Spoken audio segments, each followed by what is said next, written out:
Hey, Sens fans, welcome to Season 4, Episode 24 of the Senstennial Podcast. Today, we're really excited to welcome to the show Martin Filander, head coach of IK Oscarshamn. So, Martin, thanks for joining us tonight. I know it's late for you. Yeah, thank you for having me. It's all my pleasure.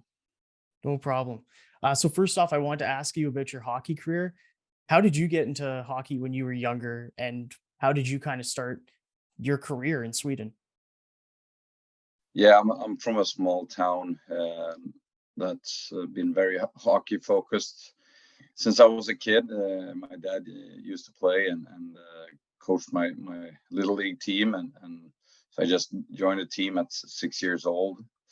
So from that point, I guess I was trying to be a hockey player at the end, push myself to become a pro. Played minor leagues and pro hockey in Sweden. Got to the second highest division here, Allsvenskan. Didn't really have that extra I needed to be a lead player, but still I managed to come around. I had 12 senior seasons, and at 30 I switched over to coaching after hanging up my skates. And what decision made you choose playing defenseman over forward or maybe even goalie? I think I'm the kind of guy that's put the teams first. I think in general, like I don't want to make anyone mad here, but in general, I think that's D's kind of core that you want to help the team win. You're ready to sacrifice. You got some certain loyalty to the team as a D man. Kind of the word says is you're there to defend, and you put that at your first thought. I think that's fit me pretty good. Although I was a very good skater, that was kind of my thing. So I was moved around. I was cleaning up when we were short on wings or short on centermen. I was always jumping in there too. But D was kind of team thing, I would say, and that was kind of my mentality or my aspect at the game, and still are, I would say. So, like you said, you ended up hanging up the skates in 2013. What made you want to immediately go into coaching? I've been working with leadership on the side of hockey too, industrial stuff, and I always been intrigued by that. As I said, the team thing, like get a group moving together, and I always had a knack of getting guys together and try to figure things out together.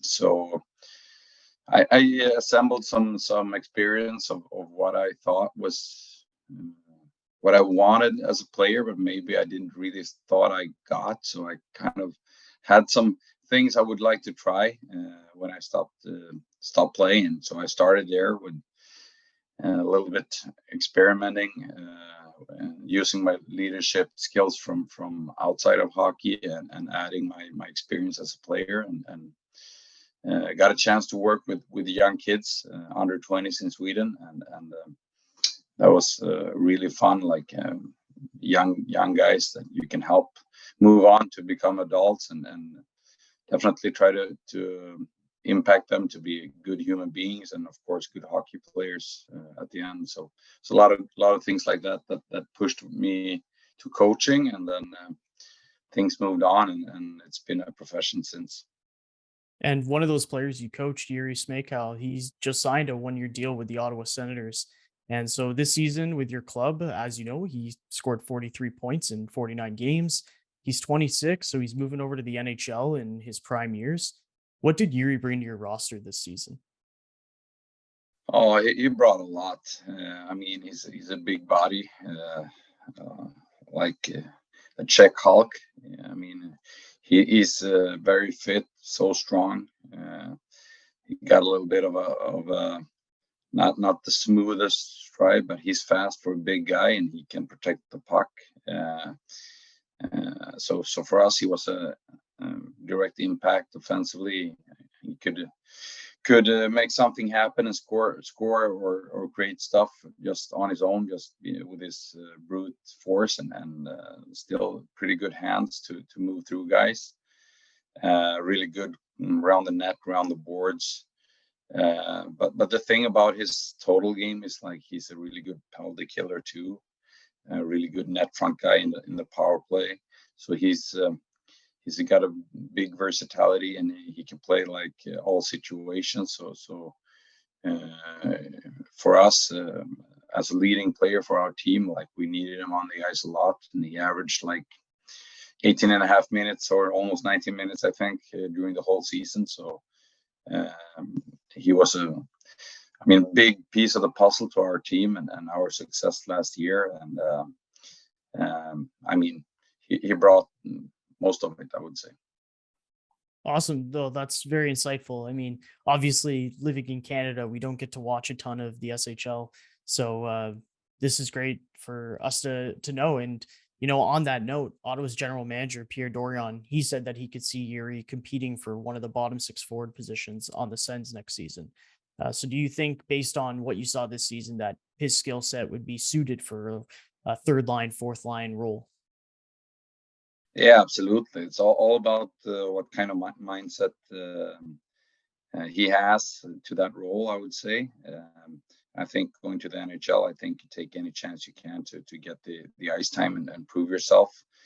I wouldn't limit myself as a coach or GM to just have him set in one spot. I think it's natural he needs to start bottom six, but I mean, he could be a supporting guy to two more skilled guys too. I mean, he's that smart of a player, and he can add go through traffic and help skilled guys and still be like a guy who can make a play and help them score goals still. So I think you get a player that's useful in many ranges and many situations. But of course, I would say, like with his big body, heavy game, and defensive awareness, I think that's a great way to start, and great way for Jiri to get a chance to get a foot in the door. I think that would suit him very well. Now, did he come to you seeking any advice about competing for a job in the NHL or anything like that? Yeah, it's been pretty clear during the season that there has been a lot of interest from the NHL, and we talked about it because it's an important thing for his game too, not only for us to have an offensive guy playing for us and putting up points. We needed that two-way game, and definitely like that insight as a player for yourself. Like, who are you going to be if you make that NHL team? Probably you're going to start bottom six. That's got to show that defensive awareness, that work ethic. You got to have all those things in place for NHL teams to feel the urge to sign a player like Jiri. So we've been talking about it, and of course trying to help him along the way. And I mean, he's had great success. It's been a great dialogue for us. I mean, I'm not super thrilled losing guys. That's the way, like best guys, you always lose them. But the right way to go is going to sign NHL deals. I mean, that's where we want to move them, and we want that development, and that they have the drive and try to be as good as they can. And if they are, they should go to the best league in the world.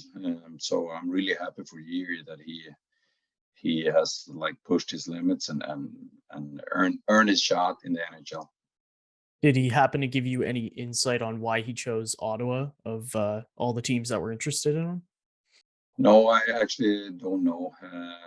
The deal was signed when he already left Sweden for the national team preparing for the World Championships. So we only been chatting a little bit, and I've given him some congratulations to the World Championship roster and to the contract, of course. So it's only been short chats, so and nothing deep about why he chose that. But I guess the way I know he has chosen with his brain too. Like, I mean, he probably likes his chances in Ottawa, believes in what's getting built there. I mean, it's been going somewhere lately. It feels like it's the rebuild is actually taking some ground here, and then I guess we have a team that's on the move up, and I think if he sees he got a chance, and that Ottawa is missing what he got, I think maybe it's a smart move to go to a team that's on his way up and maybe get a spot for a guy like him.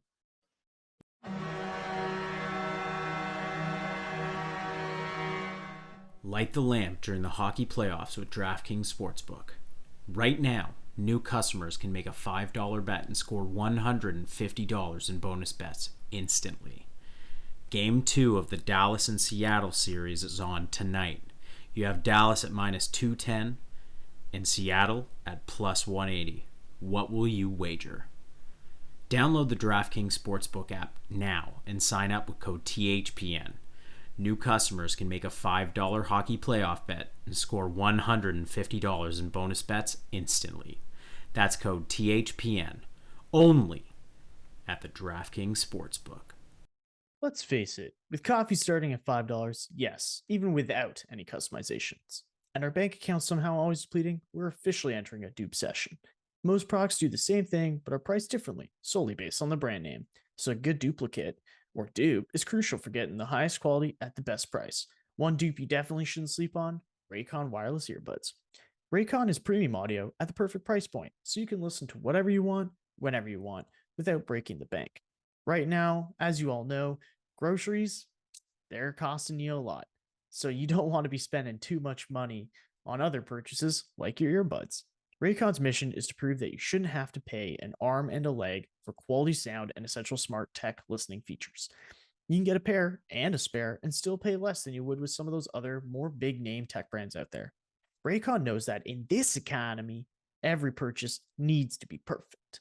They offer buy now, pay later options. Right now, you can pay as low as $18 at checkout. Raycon has an easy and free return guarantee. They offer 2 years of product protection insurance for just a few bucks. They offer free domestic shipping and flat fee international shipping. And they have over 50,000 5-star reviews. And they've got just a ton of features that you're going to want to love to have on your earbuds. And just a few of those: noise isolation and awareness mode. They've got crystal clear call quality. They're water and sweat resistant, and they have 8 hours of playtime if you get those everyday earbuds. So go to buyraycon.com/THPN today to get 15% off your Raycon order. That's buyraycon.com/THPN to score 15% off your order. buyraycon.com/THPN.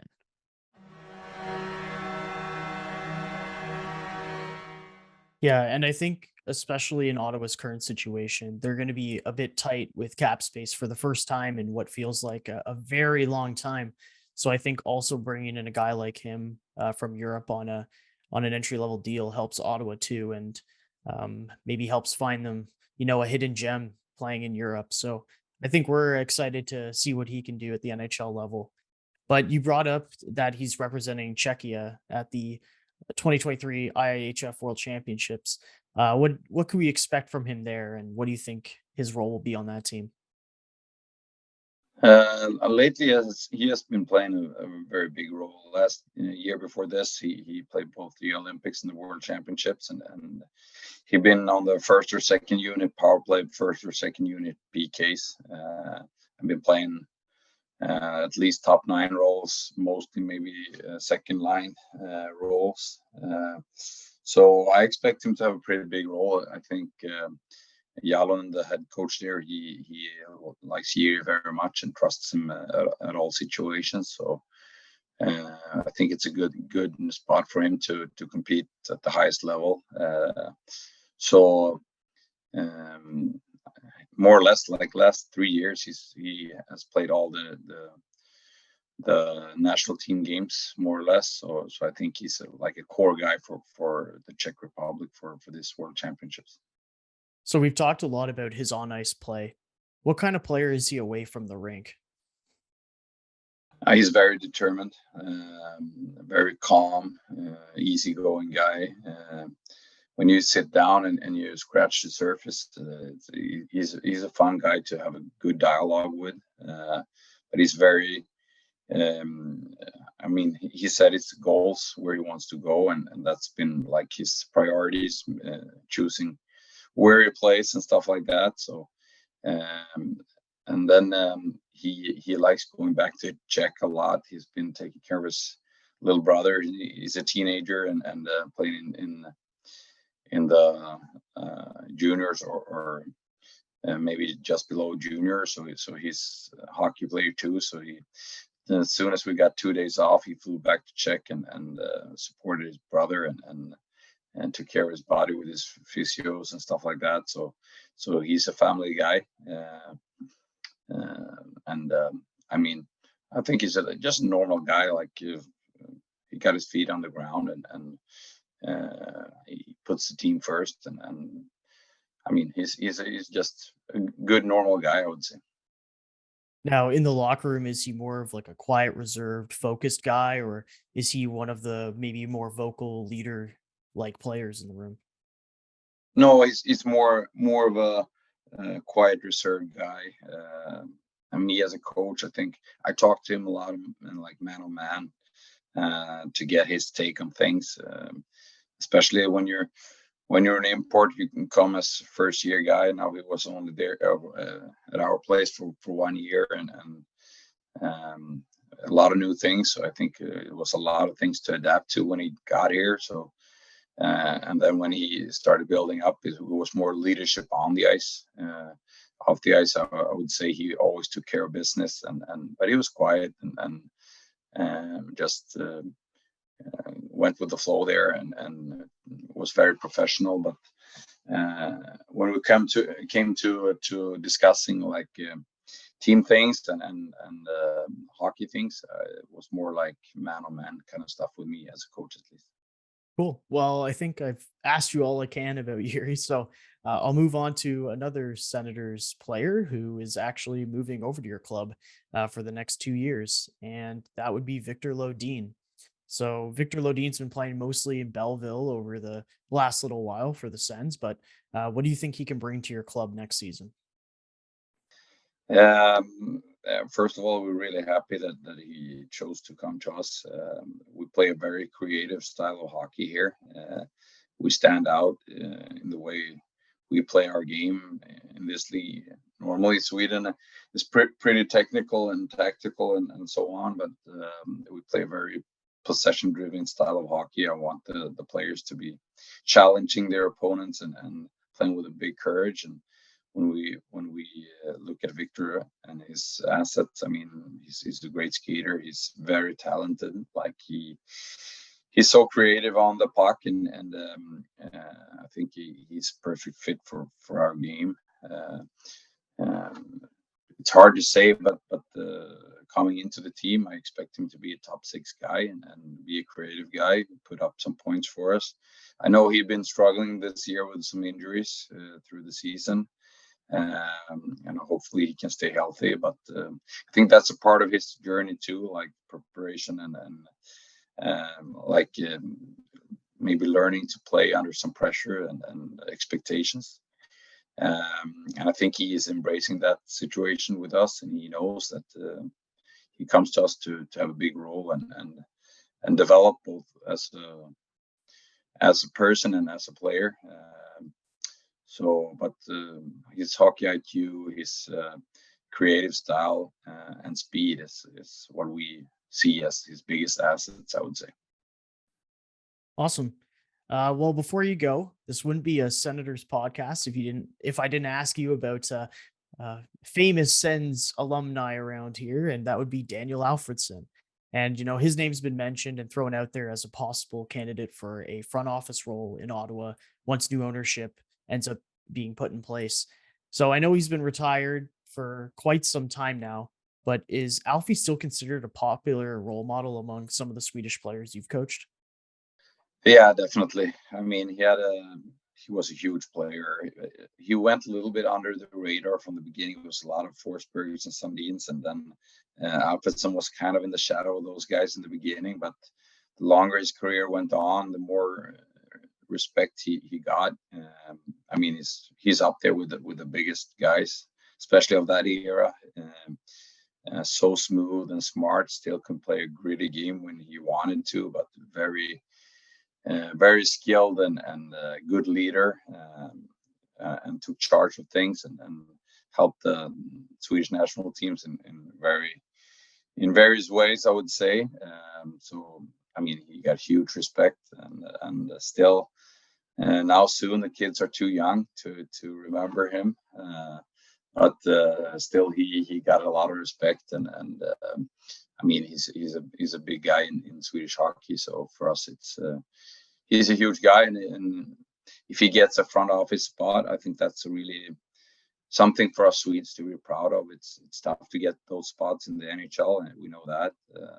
We got a few now, but Alvin in Vancouver is maybe the big name right now for us if we talk outside of the rink. So, but I think there are Swedes that can have influence on the NHL too, and help sometimes. And it's really nice to see those big NHL guys maybe pave the way for younger players and leaders that wants to try the NHL eventually. So I'm rooting for Alfie to get a chance. Awesome. Yeah. Well, you and me both. Well, I want to thank you again for joining the podcast tonight. Really appreciate it. For all those watching, you can find us on Twitter at the Senstennial or Instagram and Reddit at Senstennial. Martin, I hope this conversation's been enjoyable for you. I really appreciate you coming on and sharing your knowledge with us. And I think Sens fans will be appreciative too, that they can get some more insight into our recent European signing. Thank you very much for having me. It was all my pleasure. Awesome. Thank you. Thank you.